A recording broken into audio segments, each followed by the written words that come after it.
للہ الذی ہدانا ھذا وما کنا لنہتدی لولا ان ہدانا اللہ اللہم صلی علی محمد النبی الامی وازواجہ امہات المؤمنین وذریتہ واہل بیتہ کما صلیت علی ابراہیم انک حمید مجید آمین ثم آمین۔ السلام علیکم ورحمۃ اللہ وبرکاتہ۔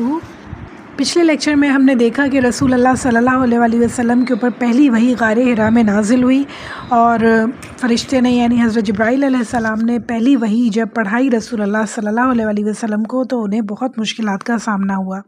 پھر حضرت خدیجہ انہیں لے کے ورقہ بن نوفل کے پاس گئیں، اور انہوں نے رسول اللہ صلی اللہ علیہ وسلم کو بتایا کہ وہ امت کے نبی ہوں گے۔ اب رسول اللہ صلی اللہ علیہ وسلم کے کاندھوں پر بہت بڑا ذمہ داری کا بوجھ تھا کہ اپنی امت کو اللہ تعالیٰ کا پیغام سنانا ہے، حق کا پیغام سنانا ہے، اور بت پرستی سے اور شرک سے انہیں روکنا ہے۔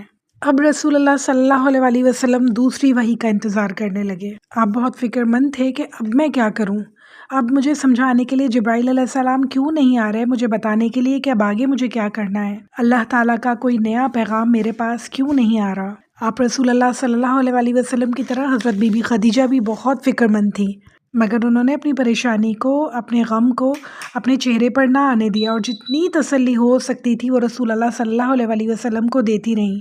پھر رسول اللہ صلی اللہ علیہ وسلم اسی طرح دوبارہ غار حرا میں جانے لگے۔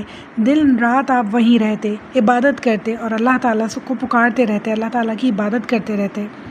آپ رسول اللہ صلی اللہ علیہ وسلم اللہ تعالیٰ سے کہتے کہ آپ نے مجھے نبی بنایا، پھر یہ کیا ہو گیا، اب میرے پاس دوبارہ فرشتے کیوں نہیں آ رہے، میرے پاس کوئی نئی وحی کیوں نہیں آ رہی، مجھے آگے کا کچھ احوال پتہ کیوں نہیں چل رہا کہ مجھے کرنا کیا ہے، میری ذمہ داریاں کیا ہیں۔ جب آپ کی بے چینی بہت زیادہ بڑھ جاتی اور آپ بہت زیادہ پریشان ہونے لگتے تو حضرت جبرائیل علیہ السلام آتے اور آپ کو تسلی دیتے کہ آپ اطمینان رکھیے، آپ ہی اللہ کے نبی ہیں اور آپ کے اوپر جلد وحی آئے گی۔ یہ سن کر آپ کو کچھ دن کے لیے آرام مل جاتا، مگر پھر تھوڑے دن بعد دوبارہ سے انہیں بہت زیادہ بے چینی شروع ہو جاتی اور بے تابی سے وحی کا انتظار کرتے رہتے۔ ایک دن رسول اللہ صلی اللہ علیہ وسلم کہیں سے گزر رہے تھے کہ یک آسمان سے ایک آواز آئی۔ آپ صلی اللہ علیہ وسلم نے سر اٹھا کے دیکھا تو وہی فرشتہ جو غار حرا میں نظر آیا تھا فضا میں نظر آئے، ایک بڑی سی کرسی پر بیٹھے ہوئے، یعنی حضرت جبرائیل علیہ السلام رسول اللہ صلی اللہ علیہ وسلم کو آسمان پر نظر آئے، ایک کرسی کے اوپر بیٹھے ہوئے۔ رسول اللہ صلی اللہ علیہ وسلم کے دل سے بے ساختہ نکلا، اے اللہ تو کتنا مہربان ہے اپنے مومن اور مخلص بندے پر۔ حضرت جبرائیل علیہ السلام کو دیکھ کر پہلی دفعہ رسول اللہ صلی اللہ علیہ وسلم خوف کی وجہ سے کانپنے لگے تھے، ایک دہشت ان کے دل میں بیٹھ گئی تھی کہ پہلی دفعہ کسی فرشتے کو دیکھ رہے تھے، مگر اب جب دیکھا تو بہت ہی خوشی تھی، بہت ہی مسرت کی وجہ سے، بہت ہی خوشی کی وجہ سے آپ کا جسم کانپنے لگا۔ آپ بہت دن سے وحی کا انتظار کر رہے تھے، آپ کو بہت اطمینان ہوا کہ الحمدللہ اللہ تعالیٰ کی وحی دوبارہ میرے اوپر نازل ہونے جا رہی ہے۔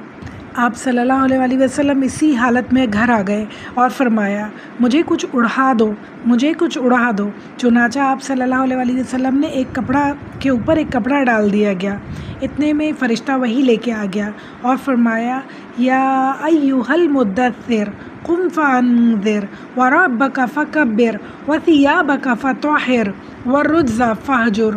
سورہ المدثر کی 1 تا 5 آیت اس وقت رسول اللہ صلی اللہ علیہ وسلم کے اوپر نازل ہوئی۔ اے کپڑے میں لپٹے ہوئے اٹھو اور ڈراؤ اور اپنے رب کی بڑائی بیان کرو اور اپنے کپڑے پاک کرو اور گندگیوں سے الگ رہو۔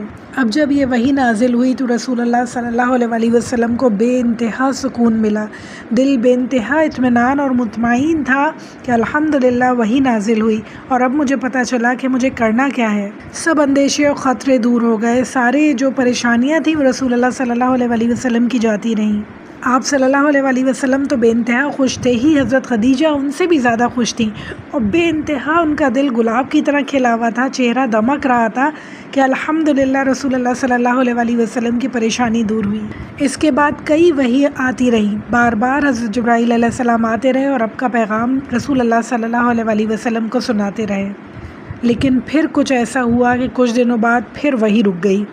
ادھر رسول اللہ صلی اللہ علیہ وسلم دعوت کا سلسلہ شروع کر چکے تھے، کافروں کی طرف سے بہت زیادہ مخالفتیں آ رہی تھیں، ایک طرف سے مخالفتیں آ رہی تھیں، دوسری طرف سے وحی کا سلسلہ رک گیا، تو رسول اللہ صلی اللہ علیہ وآلہ وسلم بہت زیادہ پریشان ہونے لگے، یعنی اکیلا پن محسوس ہونے لگا نا۔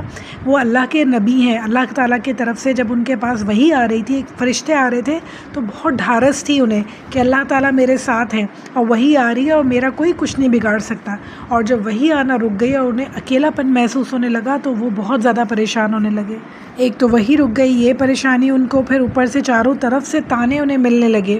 قریش کے لوگ انہیں کہتے یہ تو خوب ہی نبی ہیں، آسمان سے بات چیت بند ہو گئی ہے، جبرائیل علیہ السلام کا آنا جانا بند ہو گیا ہے، اللہ تعالیٰ کا کلام آنا بند ہو گیا ہے۔ تو بھائیوں، معلوم ہوتا ہے کہ اللہ تعالیٰ ان سے روٹھ گئے ہیں، اسی لیے اتنے دن سے ان کے پاس کوئی وحی نازل نہیں ہوئی۔ رسول اللہ صلی اللہ علیہ وآلہ وسلم پہلے ہی پریشان تھے، اوپر سے طعنے دینے والے لوگ، برا بھلا کہنے والے لوگ ایسی باتیں ان کے لیے کرنے لگے جو چاروں طرف سے ان کے کانوں میں جا رہی تھیں۔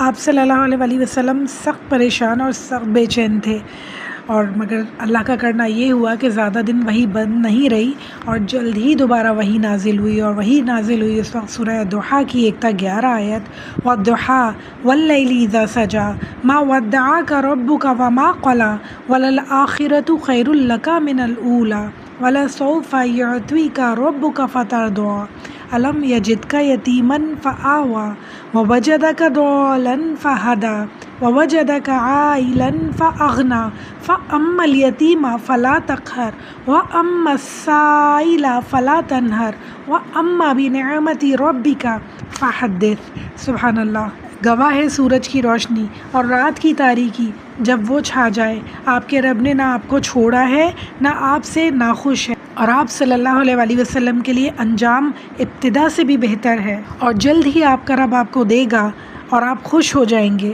کیا ایسا نہیں کہ اس نے آپ صلی اللہ علیہ وآلہ وسلم کو یتیم پایا تو ٹھکانہ دیا، اور بے خبر پایا تو سیدھی راہ دکھائی، اور آپ کو محتاج پایا تو مالدار کر دیا؟ تو آپ صلی اللہ علیہ وآلہ وسلم بھی کسی یتیم کے ساتھ سختی نہ کریں اور نہ کسی سائل کو جھڑکیں، اور اپنے رب کی نعمتوں کا چرچا کرتے رہیں۔ اللہ اکبر، سبحان اللہ۔ جب یہ وحی نازل ہوئی، رسول اللہ صلی اللہ علیہ وآلہ وسلم کا دل خوشی سے جھوم گیا، ایک دم ان کا دل مطمئن ہو گیا کہ الحمدللہ میرے رب مجھ سے ناراض نہیں ہے، اور اللہ تعالیٰ نے انہیں چھوڑا نہیں ہے بلکہ اپنی رحمتوں سے انہیں ڈھانپ لیا ہے۔ اب وحی کا سلسلہ برابر آنے لگا۔ آپ صلی اللہ علیہ وآلہ وسلم کے پاس حضرت جبرائیل علیہ السلام آتے، آپ کو اللہ تعالیٰ کی آیتیں سناتے، اور آپ کو یہ بھی بتاتے کہ آپ کیا کریں اب اور کس طرح کریں۔ حضرت جبرائیل علیہ السلام نے آپ کو یہ بھی بتایا کہ کس طرح وضو کریں اور کس طرح نماز پڑھیں۔ ایک دن آپ صلی اللہ علیہ وآلہ وسلم مکہ کے بالائی علاقے میں تھے، حضرت جبرائیل علیہ السلام آئے، انہوں نے آپ صلی اللہ علیہ وآلہ وسلم کے سامنے وضو کیا اور بتایا کہ جب نماز پڑھنی ہو تو اس طرح پاک ہوا جاتا ہے۔ پھر آپ صلی اللہ علیہ وآلہ وسلم نے بھی اسی طرح وضو کر کے انہیں دکھایا۔ پھر جبرائیل علیہ السلام کھڑے ہوئے اور پھر نماز پڑھی، تو آپ صلی اللہ علیہ وآلہ وسلم کو انہوں نے دکھایا کہ کس طرح نماز پڑھنی ہے۔ پھر آپ صلی اللہ علیہ وآلہ وسلم نے بھی انہی کی طرح نماز پڑھی۔ اس کے بعد حضرت جبرائیل علیہ السلام واپس چلے گئے۔ اب رسول اللہ صلی اللہ علیہ وآلہ وسلم واپس آئے حضرت خدیجہ کے پاس اور ان کے سامنے وضو کیا اور فرمایا نماز پڑھنے کے لیے پاک ہونے کا یہی طریقہ ہے۔ چنانچہ حضرت بی بی خدیجہ رضی اللہ تعالیٰ عنہ نے بھی اسی طرح وضو کیا۔ پھر آپ نے نماز کے لیے کھڑے ہوئے اور بی بی خدیجہ نے بھی آپ صلی اللہ علیہ وآلہ وسلم کے پیچھے نماز پڑھی۔ حضرت علی رضی اللہ تعالیٰ عنہ آپ صلی اللہ علیہ وآلہ وسلم کے زیر پرورش تھے، یعنی آپ کے پاس ہی رہا کرتے تھے اور آپ کے پاس ہی یعنی آپ نے انہیں اڈاپٹ کر لیا تھا، آپ یہ سمجھیں۔ جب حضرت علی رضی اللہ تعالیٰ عنہ نے رسول اللہ صلی اللہ علیہ وآلہ وسلم کو حضرت خدیجہ کو نماز پڑھتے دیکھا تو انہوں نے دیکھا کہ آپ دونوں رکوع اور سجدے کر رہے ہیں، بہت اچھی بہت پیاری آیتیں پڑھ رہے ہیں، ان آیتوں میں اچھی باتیں ہیں، پیاری سمجھ میں آنے والی باتیں ہیں۔ حضرت رضی اللہ تعالیٰ عنہ تعجب میں رہ گئے۔ حضرت علی کو ہمارے پیارے نبی صلی اللہ علیہ وآلہ وسلم سے بہت زیادہ محبت تھی، ان کی ہر ادا سے، ہر بات سے انہیں محبت تھی۔ آپ ہر چیز، ہر کام حضرت علی جو تھے رسول اللہ صلی اللہ علیہ وآلہ وسلم کو ہی دیکھ کر کیا کرتے تھے، اور رسول اللہ صلی اللہ علیہ وآلہ وسلم جو کہتے وہ بغیر سوچے سمجھے، بغیر یعنی اس کی تحقیق کیے اسے مان لیا کرتے تھے۔ وہ اتنا زیادہ بھروسہ کیا کرتے تھے رسول اللہ صلی اللہ علیہ وآلہ وسلم پر۔ مگر آج کیا تھا؟ آج تو کچھ عجیب ہی تھا۔ یعنی پہلی بار دیکھ رہا ہوں میں کہ انہوں نے پہلے تو کبھی اس طرح سجدے نہیں کیے تھے، اس طرح پہلی تو پیاری پیاری آیتیں کبھی بھی میں نے ان کے منہ سے نہیں سنی ہیں۔ حضرت علی رضی اللہ تعالیٰ عنہ بہت ہی گہری سوچ میں پڑ گئے۔ پھر جب رسول اللہ صلی اللہ علیہ وسلم نماز سے فارغ ہوئے تو انہوں نے پوچھا، یا رسول اللہ صلی اللہ علیہ وسلم یہ کیا ہے؟ آپ صلی اللہ علیہ وسلم نے فرمایا، یہ اللہ کا دین ہے، اسی دین پر چلنے کا اللہ تعالیٰ نے حکم دیا ہے۔ اللہ کے جتنے رسول آئے ہیں سب اسی دین پر چلے ہیں۔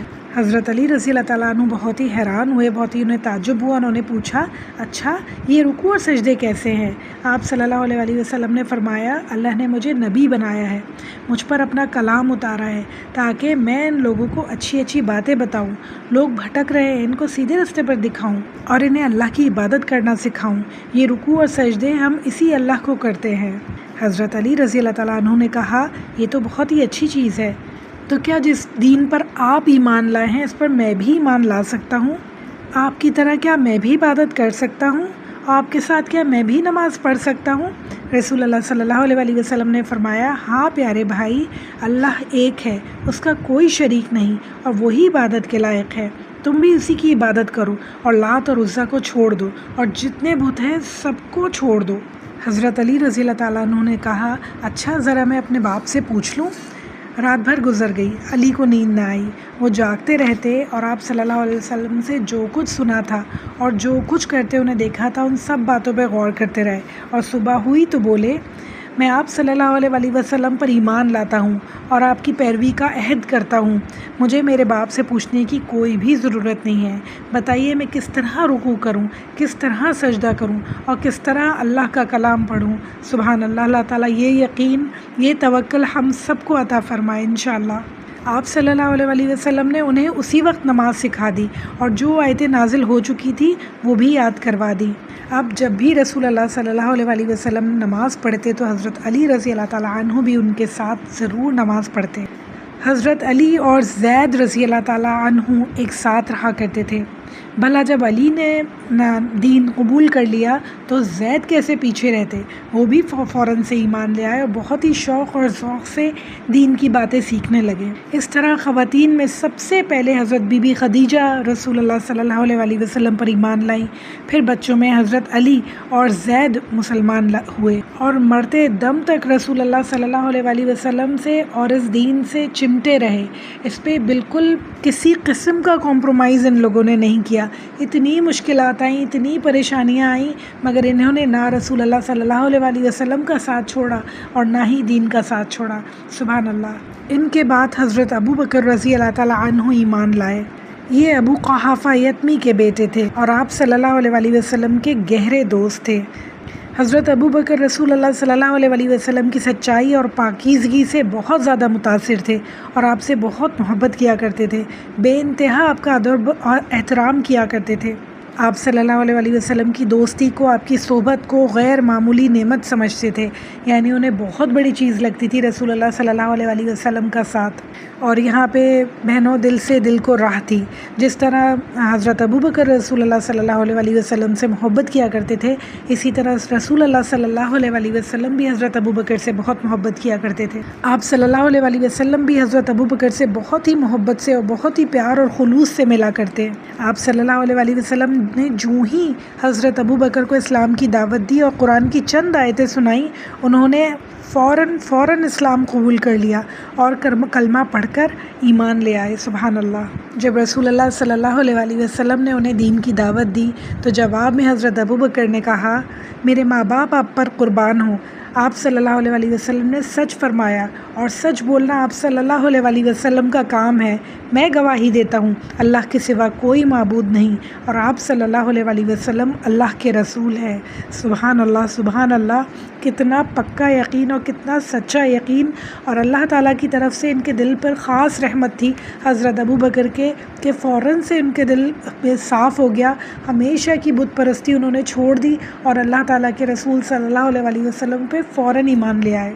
حضرت ابوبکر صدیق رضی اللہ تعالیٰ عنہ کے ایمان لانے سے رسول اللہ صلی اللہ علیہ وسلم کو بہت بڑا سہارا ملا. جو ان کا بہت دشوار کام تھا لوگوں کو دین کی دعوت دینا، اس کا میدان بہت ہموار ہو گیا، ان کے لیے بہت آسانیاں پیدا ہوئیں. حضرت ابوبکر صدیق رضی اللہ تعالیٰ عنہ ہم سب کو پتہ ہے کہ بے انتہا رحم دل، بے انتہا نرم مزاج انسان تھے. ساری قوم ان کی عزت کیا کرتی تھی، چھوٹے بڑے سب ان کا احترام کیا کرتے تھے. وہ قریش کے بہت ہی اونچے گھرانے سے تعلق رکھتے تھے اور تجارت ان کا پیشہ تھا، اور بہت اللہ نے انہیں برکت دی تھی. بہت مال تھا ان کے پاس، خوب دولت تھی، اور اللہ تعالیٰ نے انہیں دولت کے ساتھ ساتھ دل بھی دیا تھا. جس طرح دل کھول کے مال اللہ انہیں دیتے رہتے، اسی طرح وہ دل کھول کے اسے خرچ کیا کرتے تھے. اور ان کے پاس سمجھ بوجھ اور دانائی بھی بہت زبردست تھی ماشاءاللہ. مشکل سے مشکل بات چٹکیوں میں وہ سلجھا لیا کرتے تھے. ان کی اسی عقل مندی کی وجہ سے لوگ ان سے مشورے لیا کرتے تھے، ان کے پاس آ کے بیٹھا کرتے تھے، ان سے معاملات اپنے ڈسکس کیا کرتے تھے. حضرت ابوبکر کے اندر ایسی بات تھی کہ وہ دلوں کو مول لیا کرتے تھے، یعنی ان کی طرف لوگ اٹریکٹ ہوتے تھے، اور جو وہ لوگوں کو بات بتاتے تو لوگ ان کو مانتے اور سنتے ان کی بات کو. اب حضرت ابوبکر بھی اسلام پھیلانے لگے. جو لوگ سمجھ بوجھ والے تھے اور ایمانداری سے ان کے متاثر تھے، وہ انہیں دین کی باتیں بتاتے، اسلام کی دعوت دیتے. بہت سارے لوگوں نے ان کی بات مان لی اور اسلام لے آئے. جو لوگ فوراً ایمان لائے اور اسلام لے آئے، ایمان لے آئے، ان میں تھے حضرت عثمان بن عفان، زبیر بن عوام، عبد الرحمن بن عوف، سعد بن ابی وقاص اور طلحہ بن عبید اللہ. اللہ ان سب سے ہمیشہ ہمیشہ راضی رہے، آمین ثم آمین. پھر جراح کے بیٹے ابو عبیدہ اور ابو رقم کے بیٹے رقم مسلمان ہوئے، اور پھر اسی طرح بہت سے لوگ مسلمان ہوئے، مرد بھی اور عورتیں بھی. اور جو عورتیں مسلمان ہوئیں ان میں ہمارے پیارے نبی صلی اللہ علیہ وسلم کی بیٹیاں اور حضرت ابوبکر صدیق رضی اللہ تعالیٰ عنہ کی بیٹیاں شامل تھیں. اس طرح اب رفتہ رفتہ اسلام پھیلنے لگا، لوگ مسلمان ہونے لگے، مگر کھلم کھلا اعلان ابھی تک کسی نے نہ کیا. ابھی رسول اللہ صلی اللہ علیہ وسلم نے کھلم کھلا اعلان شروع نہ کیا تھا، کیونکہ قریش کی طاقت بہت زیادہ تھی اور قبیلے آس پاس بہت زیادہ قبیلے تھے، تو اس لیے اندر ہی اندر خاموشی سے اسلام پھیل رہا تھا. جن لوگوں میں ایمانداری کو پاتے اور محسوس کرتے کہ ہاں یہ ایمان لا سکتا ہے انسان، اسی کو خالی تبلیغ کی جاتی، اسی کو دین کے بارے میں بتایا جاتا. قرآن کی تلاوت کرنی ہوتی، آیتیں یاد کروانی یا کرنی ہوتی تو بستی کے باہر نکل جاتے. نماز کا وقت ہوتا تو چھپ چھپا کر غاروں میں چلے جاتے اور وہاں اطمینان سے نمازیں ادا کیا کرتے تھے. پھر پرانے مسلمان نئے مسلمانوں کو حدیثیں یاد کرواتے اور دین کی باتیں بتاتے. یعنی یہ سارا معاملہ ابھی رازداری سے ہو رہا تھا، خاموشی سے ہو رہا تھا، کہ قریش کے سرداروں کو پتہ نہ چلے، بڑے لوگوں کو پتہ نہ چلے کہ اندر اندر کیا ہو رہا ہے. مگر یہ باتیں کب تک چھپتی ہیں؟ ایسا ہوا کہ کافروں کو اس کی سنگن لگ گئی. اب پتہ چلنے لگا لوگوں کو کہ کچھ نہ کچھ ہے، کچھ نہ کچھ ایسی بات ہے جو ہم سے چھپائی جا رہی ہے. اور جو قریش کے سردار تھے، کافر تھے، انہیں اس کی ٹو لگ گئی کہ ہو کیا رہا ہے. چنانچہ بہت جلدی ساری باتیں کھل گئیں. سب کو پتہ چل گیا کہ مسلمان غاروں میں جا کر نماز پڑھتے ہیں اور باہم ایک دوسرے کو دین کی تبلیغ کرتے ہیں اور دین کی باتیں سکھاتے ہیں. انہیں معلوم ہو گیا کہ آپ صلی اللہ علیہ وسلم توحید کی دعوت دیتے ہیں اور شرک اور بت پرستی سے روکتے ہیں. بتوں کی دنیا میں توحید کی آواز کتنی عجیب آواز ہونے لگی، اتنا ایک کوئی عجیب انہیں چیز لگی کہ یہ کیا ہو رہا ہے. یعنی انہیں تو ڈائریکٹ اٹیک لگا اپنی عزت کے اوپر، اپنے دین کے اوپر، کہ صدیوں سے جو بت پوجے جا رہے ہیں ان بتوں کے اگینسٹ کوئی بات کر رہا ہے، ان بتوں کو توڑنے کی بات کر رہا ہے، کوئی انہیں چھوڑنے کی کوئی بات کر رہا ہے. تو انہیں ایسا لگا ہوگا کہ پتہ نہیں کتنی خطرناک اور کتنی غلط مہم چل رہی ہے. انہوں نے کہنا شروع کر دیا، کیا محمد صلی اللہ علیہ وسلم ابو طالب کا یتیم بھتیجا جو ہے نبی ہونے کا دعویٰ کرتا ہے؟ کیا وہ سب کو دین سے پھر جانے پر ابھار رہا ہے؟ کیا وہ ہمارے دیوی دیوتاؤں سے بے وفائی پہ اکساتا ہے لوگوں کو؟ قومی دین سے بغاوت، آبائی دین سے عداوت؟ کیا محمد صلی اللہ علیہ وسلم کی اتنی ہمت کیسے ہوئی؟ اللہ اکبر. ہر طرف ایک ہلچل مچ گئی، ہر طرف ایک ہنگامہ سا برپا ہو گیا. قریش کے سردار غصے سے بے تاب ہو گئے. کچھ لوگ کہنے لگے رسول اللہ صلی اللہ علیہ وسلم پر لگتا ہے جن کا اثر ہو گیا ہے، وہ کوئی بات سننے کو تیار ہی نہیں ہے. پھر کچھ نے کہا کہ یہ انہیں پیسوں کی نام و نمود کی چاہت ہے جو نعوذ باللہ یہ کر رہے ہیں. کچھ نے کہا یہ تو کچھ نشہ ہے جو خود ہی اتر جائے گا، ہمیں اس کے بارے میں کچھ کرنے کی ضرورت نہیں ہے، انہیں کچھ نشہ ہے، خود اتر جائے گا.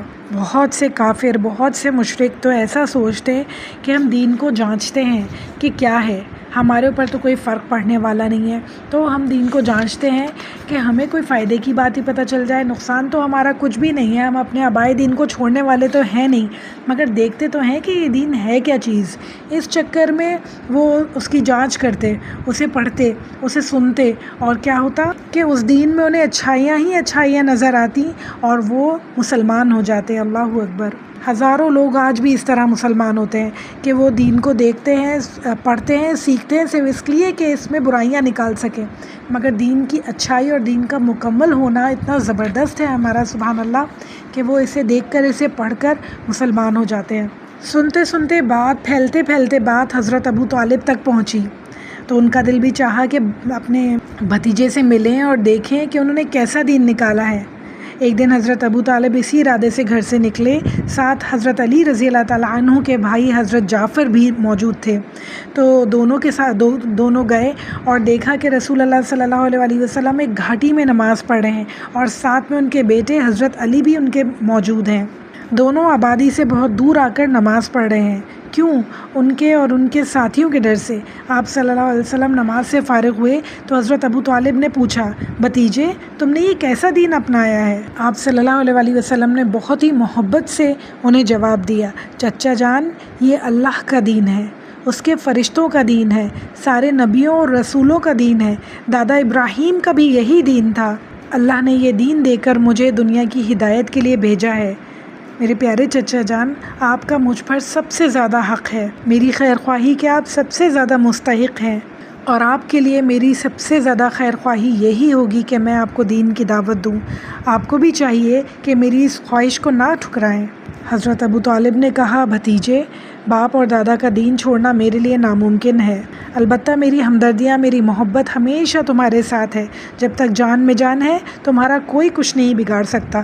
یعنی انہیں پورا یقین تھا رسول اللہ صلی اللہ علیہ وسلم کہ آپ غلط بات نہیں کر رہے ہیں، مگر وہ اپنے باپ دادا کے دین سے مجبور تھے، لوگوں سے مجبور تھے، سوسائٹی کا پریشر تھا ان کے اوپر، صرف یہ بات تھی۔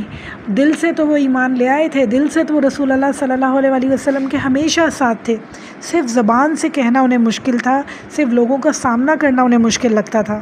پھر حضرت ابو طالب حضرت علی کی طرف متوجہ ہوئے اور پوچھا، بیٹے اس دین میں تو آ گئے ہو لیکن اسے سمجھتے بھی ہو؟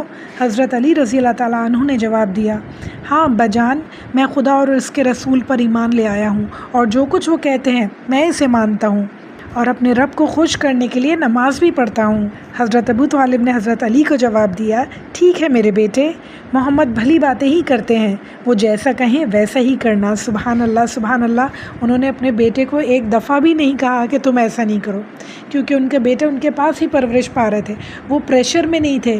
حضرت ابو طالب صرف اور صرف سوسائٹی کے پریشر میں آ کے ایمان نہ لا سکے۔ اللہ اکبر۔ حضرت ابو طالب خود تو مسلمان نہ ہوئے مگر بیٹوں کے لیے اسلام کو ہی پسند کیا۔ اب جب سب کو سب باتیں پتہ چل گئیں، اب قریش کو جب پتہ چل گیا کہ مسلمان ایک دین پر ہیں، ایک نئے دین پر ہیں، تو وہ بہت ہی زیادہ ان کا مذاق اڑاتے۔ جب وہ نماز پڑھتے، سجدے میں جاتے، رکوع میں جاتے، تو وہ بہت ان کا مذاق اڑاتے، قہقہے لگاتے اور طرح طرح کے جملے ان کے اوپر کستے۔ یعنی آپ یہ سمجھیے کہ ایک مذاق اڑانے کے لیے انہیں ایک چیز مل گئی کہ جب بھی کوئی مسلمان دیکھے، نماز پڑھتا ہوا دیکھے، قرآن سنتا ہوا دیکھے، پڑھتا ہوا دیکھے، تو اس کا مذاق اڑانا ہے، اس کے ساتھ بدتمیزی کرنی ہے۔ یہ انہیں ایک نیا جو ہے تفریح کا سامان ان کے ہاتھ آ گیا۔ ایک دفعہ کچھ ایسا ہوا کہ مسلمان جب نماز پڑھتے تو وہاں سارے مشرک جمع ہو جاتے، ایک دوسرے کو آنکھیں مارتے، تالیاں مارتے، قہقہے لگاتے، ان کا اتنا مذاق اڑاتے، اتنا مذاق اڑاتے کہ ایک دن تو ایسا ہوا کہ مسلمانوں کو بھی غصہ آ گیا، اور جناب ادھر جنگ شروع ہو گئی، آستینیں چڑھ گئیں، تلواریں نکل آئیں اور جنگ شروع ہوئی۔ سعد بن ابی وقاص نے ایک مشرک کو ایسا مارا، اتنا پیٹا کہ اس کی کھوپڑی پھاڑ دی اور خون کے فوارے جاری ہو گئے اس کے سر میں سے۔